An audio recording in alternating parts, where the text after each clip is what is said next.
Hello and welcome to the Transport for New South Wales Vlogs channel. Just here at Albion Park Airport, also Wollongong Airport.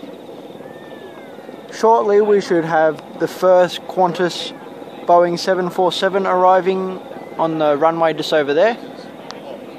It will be arriving at a very planned time at 7:47 in the morning.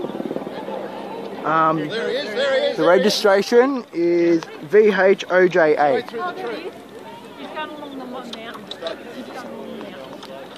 It is now arriving.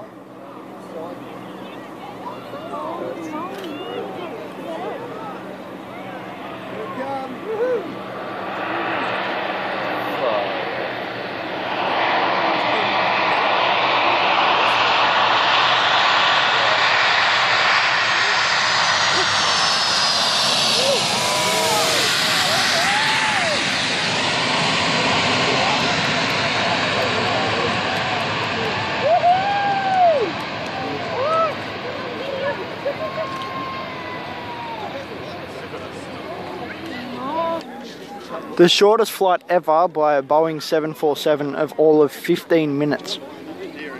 So, yeah. Anyway, that's about all I could get on record. So, yeah, I'm going to wrap it up. Please subscribe to the channel, like and favourite the video. I will see you next time.